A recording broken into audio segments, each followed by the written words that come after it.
I'm Hoshi. For today's video, pumili ako ng isa sa solid supporter ko to take the 500 pesos challenge.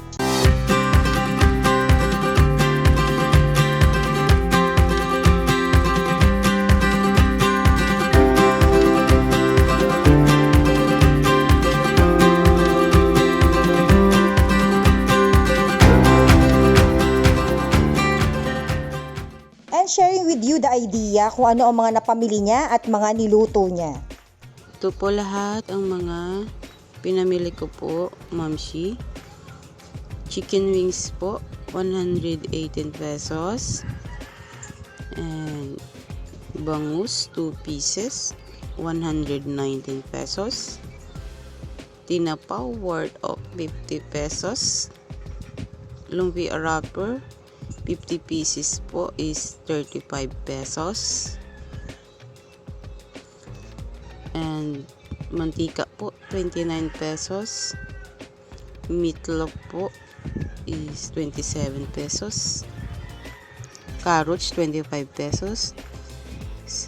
Siling haba po 4 pesos. Apat na piraso po, piso isa. Pamintang pino 10 pesos. And seasoning po 8 pesos. Bawang 16 pesos. Sibuyas 19 pesos. Munggo is 30 pesos po. Yan po lahat ang nabili ko sa worth of 500 pesos po. Bali 2 days po siyang lulutuin, Mamshi. Ito pong lumpia wrapper po, ang ipapalaman ko po dito is ito pong meatloaf na may kasama pong carrots. Yan po. Tapos ngayong gabi ko po lulutuin tong bangus po, piprituhin ko po siya. Ulam po namin. Itong pong bukas po ng umaga po. Ang chicken wings po, imamarinate ko po para po bukas ang tanghali. Ulam na po namin hanggang gabi. Hanggang gabi po yan. Tapos ito pong sunod na umaga, sunod na tanghali, bukas po. Lulutuin ko siya. Yan po lahat, Mamshi. Pagkakalagang 500 pesos po.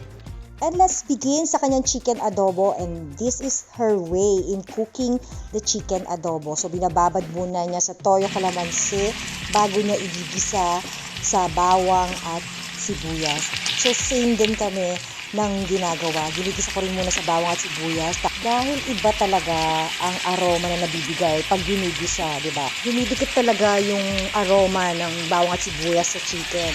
So ayan, ganyan din. Medyo ipa-fry lang natin ng konti until medyo golden brown siya.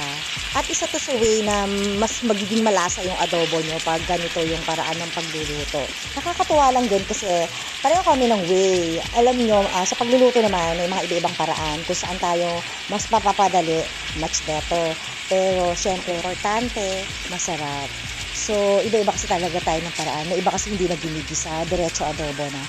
At yun yung way ng pagluluto ng adobo ng mama ko, na talagang sa isang kasirola, ilalagay niya na lahat doon. Yung manok, suka, toyo, bawang, sibuyas, tapos yung paminta, pampalasa, laurel, tubig.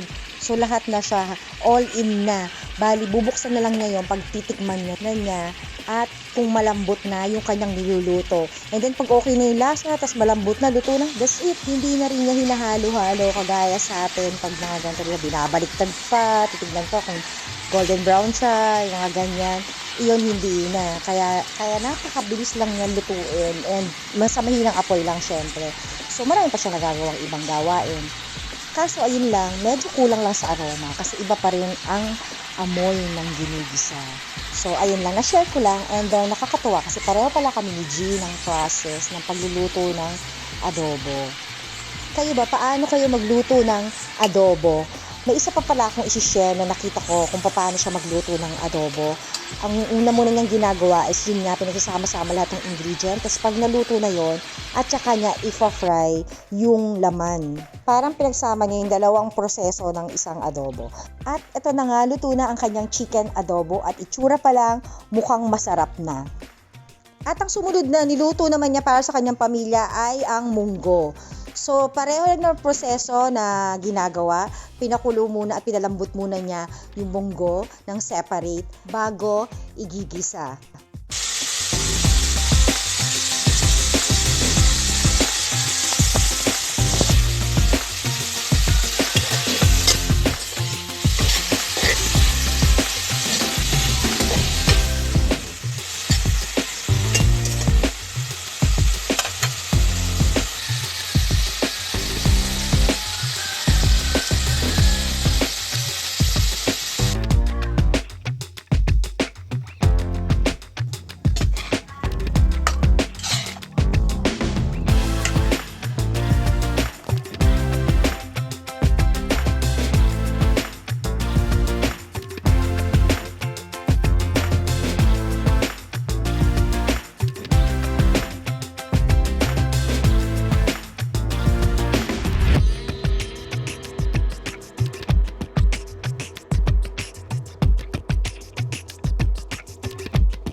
At para sa huling menu na i-share naman niya sa atin ay itong meatloaf Shanghai.